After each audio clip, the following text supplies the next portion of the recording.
Molecular basis of inheritance या चॅप्टरमध्ये आपण process of protein synthesis अभ्यासली आणि प्रोसेस ऑफ प्रोटीन सिंथेसिसमध्ये आपण पहिली स्टेप बघितली transcription.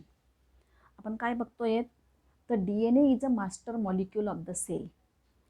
DNA has information for synthesis of protein. DNAकडे प्रोटीन सिंथेसिससाठीची सगळी इन्फॉर्मेशन आहे. Information is in the form of sequence of nucleotides. म्हणून DNA कडनं मेसेज आला mRNA कडे, मेसेंजर RNA. याला आपण नाव दिलं होतं ट्रान्स्क्रिप्शन. mRNA कडे जो मेसेज आला आहे तो कोडेड लँग्वेजच्या स्वरूपात in the form of codons, आणि तो जो मेसेज आला आहे ते कोडॉन्सच्या स्वरूपात जो मेसेज आला त्याला अनुसरून आता mRNA प्रोटीन तयार करणार आहे. म्हणून आपल्याला याच्या आधी mRNAवर जे कोडॉन्स आहेत त्या बाबतीत काही थोडा अभ्यास करायचा आहे. म्हणून आपण आज जो युनिट जो टॉपिक अभ्यासतोय त्याचं नाव आहे जेनेटिक कोड. जेनेटिक कोड आपल्याला आज बघायचे आहे characteristics of genetic code.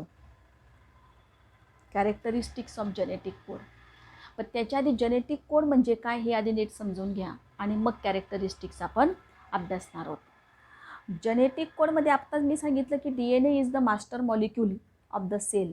It has information for synthesis of proteins. आणि DNA मॉलिक्यूलवर जे नायट्रोजन बेसेस आहेत, न्यूक्लिओटाइड मॉलिक्यूलचा जो सिक्वेन्स असतो नायट्रोजन बेस फॉर्ममध्ये, तर नायट्रोजन बेसेस आहे ॲडेनाईन, ग्वानाईन, सायटोसिन आणि थायमिन. 4 प्रकारचे, फक्त 4च प्रकारचे नायट्रोजन बेसेस आहे. प्रोटीन सिंथेसिस याचं मिनिंग काय आलं तर अमायनो ॲसिड जोडून पॉलीपेप्टाईड चेन तयार करणं. अमायनो ॲसिडची एक पॉलीपेप्टाईड चेन. मग अमायनो ॲसिड आपल्या बॉडीत किंवा सगळ्या लिव्हिंग ऑर्गॅनिझममध्ये आहे 20 different types of amino acids. आणि असे 20 different types of amino acids recognise करण्यासाठी एक कोड हवा आहे.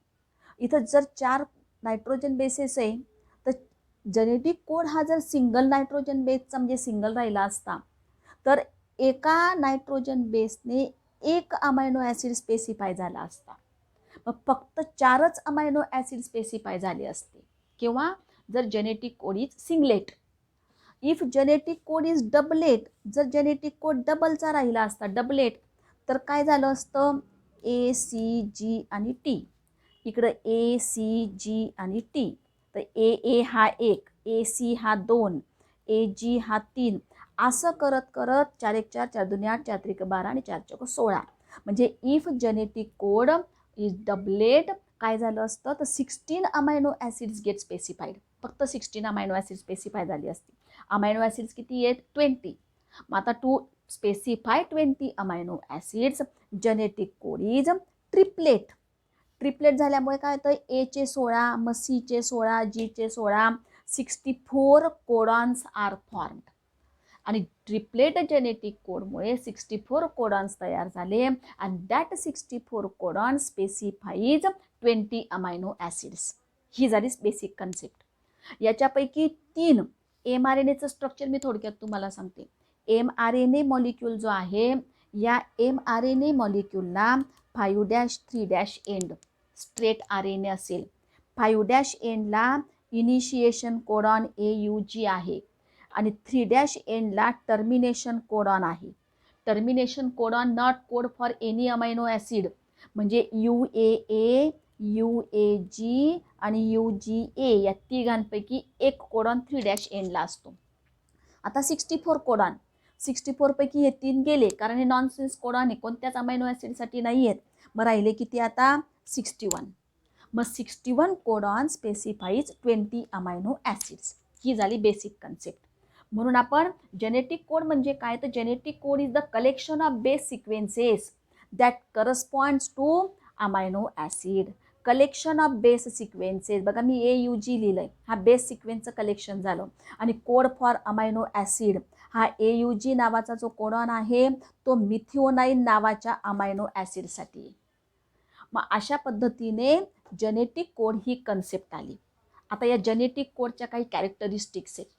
जेनेटिक कोडची पहिली कॅरेक्टरिस्टिक्स आपण इतक्यातच बघितली. काय तर 3 नायट्रोजन बेसचा सिक्वेन्स 3 न्यूक्लिओटाईडचा सिक्वेन्स, ते पण 3 सक्सेसिव्ह न्यूक्लिओटाईडचा सिक्वेन्स, म्हणजे एक कोडॉन असतो आणि एक कोडॉन हा एका अमायनो ॲसिडसाठी असतो. म्हणून आपण पहिली प्रॉपर्टी काय बघतोय, genetic code is triplet. It has triplet codons, म्हणजे sequence of 3 consecutive nucleotide specifies 1 amino acid molecule. हे त्याचं मिनिंग झालं, जेनेटिक कोड इज ट्रिपलेट. दुसरं आहे जेनेटिक कोड हॅज पोलॅरिटी. कारण mRNA मॉलिक्यूलवर हे कोडॉन्स आहेत. mRNA 5' 3' मॉलिक्यूल आहे. मग 5' कडनं त्याला रीड करायचं आहे, AUG असं आपण रीड करणार आहे. म्हणजे it can be read from 5' to 3' line, म्हणून त्याला म्हणायचं इट हॅज पोलॅरिटी.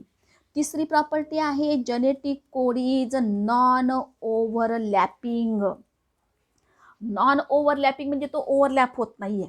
ओव्हरलॅप होत नाही याचं मिनिंग काय, जर इथं AUG आहे 3चा मिळून एक कोडॉन, तर इथं लगेच परत AUG असा कधीच येणार नाही. याला म्हणायचं non overlapping. Nearby 2 codons are not similar, याला म्हणायचं नॉन ओव्हरलॅपिंग. ही एक प्रॉपर्टी झाली. पुढची प्रॉपर्टी जेनेटिक कोडची, genetic code is commaless. Commaless म्हणजे याला कॉमा नाही असा.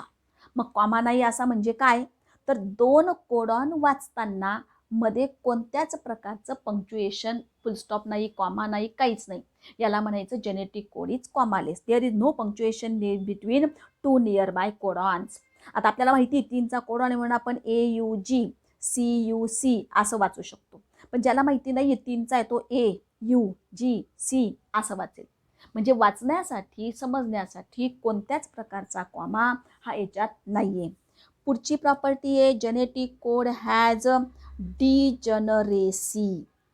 डिजनरेसीचं मिनिंग काय होतंय, तर single codon specified single amino acid किंवा 1 अमायनो ॲसिड. पण आपण काय बघितलं, 61 कोडॉन्स आणि अमायनो ॲसिड्स 20. मग 20 कोडॉनसाठी 61 कोडॉनसाठी 20 अमायनो ॲसिड्स. मग काही अमायनो ॲसिड्स असे की ज्याच्यामध्ये एकापेक्षा अनेक कोडॉनने ते स्पेसिफाय होत आहेत. म्हणजे some amino acids get specified by more than 1 codons आणि it is called as degeneracy of genetic code. याच्या बाबतीत आपल्याला ओबल हायपोथेसिस पण अभ्यासायचे. पुढची प्रॉपर्टी आहे genetic code is universal. Universal म्हणजे आपल्याला माहिती की सगळीकडे सारखा. मग सगळ्या ऑर्गॅनिझममध्ये, ते बॅक्टेरिया असो, प्लांट असो, ॲनिमल असो की आपण असो, सगळ्या ऑर्गॅनिझममध्ये एका अमायनो ॲसिडसाठी जो कोडॉन आहे तो सगळ्यांमध्ये सारखा आहे. For example methionine. मिथिओनाईनसाठी कोडॉन आहे AUG. मग हा AUG मिथिओनाईनसाठीचा कोडॉन सगळ्या ऑर्गॅनिझममध्ये AUGच राहणार आहे. याला म्हणायचं युनिव्हर्सल कोडॉन. म्हणून जेनेटिक कोड इज युनिव्हर्सल. पुढची प्रॉपर्टी आहे genetic code is non ambiguous. Non ambiguous. Specific amino acid is encoded by particular codon. प्रत्येक अमायनो ॲसिडसाठी एक पर्टिक्युलर कोडॉन असतो. असं कधीच होणार नाही की 2 वेगवेगळे अमायनो ॲसिड आहेत आणि एकाच कोडॉनने स्पेसिफाय केले गेलेले, असं होत नाही. म्हणून त्याला म्हणतात non ambiguous. 2 different amino acids never be encoded by same codon. पुढची प्रॉपर्टी आहे genetic code has initiation and termination codons. mRNA मॉलिक्यूलवर 5' आणि 3' एंडला कोडॉन्स प्रेझेंट आहे. 5' एंडला AUG हा कोडॉन आहे. हा mRNA मॉलिक्यूल, mRNA, या mRNAवर 5' एंडला AUG आणि 3' एंडला UAA, UAG आणि UGA या तिघांपैकी एक कोडॉन असतो. 5' एंडच्या कोडॉनपासून प्रोटीन सिंथेसिसला सुरुवात होते म्हणून त्याला म्हणतात इनिशिएशन कोडॉन. आणि प्रोटीन सिंथेसिस थांबतंय, पॉलीपेप्टाईड चेन सिंथेसिस थांबतंय, ते होतं 3' एंडला म्हणून त्याला म्हणतात टर्मिनेशन कोडॉन. त्याला स्टॉप कोडॉन, कारण प्रोटीन सिंथेसिस थांबवतं म्हणून, किंवा not code for any amino acid म्हणून त्याला नॉनसेन्स कोडॉन असं पण म्हणतात. 5' एंडला initiation codon AUG, it codes for methionine amino acid. आणि 3' ला termination codon not codes for any amino acid. या 3पैकी एक कोडॉन प्रेझेंट असतो. आणि शेवटची प्रॉपर्टी आहे it has codon and anticodon. Codon and anticodon याचं मिनिंग काय होतं आहे, जेनेटिक कोडमध्ये mRNA मॉलिक्यूलवर कोडॉन्स आहेत. कोणासाठी? अमायनो ॲसिडसाठीचा. हा एक कोडॉन झाला. इथं मध्ये परत 3चा मिळून एक कोडॉन असेल. असे कोडॉन्स mRNA मॉलिक्यूलवर आहे. प्रोटीन सिंथेसिसच्या वेळेला हे कोडॉन्सला अनुसरून tRNA मॉलिक्यूल, हा tRNA मॉलिक्यूल अमायनो ॲसिड आणतो. समजा AUG कोडॉन आहे तर tRNA मॉलिक्यूलवर त्याच्या कॉम्प्लिमेंटरी नायट्रोजन बेस असतील.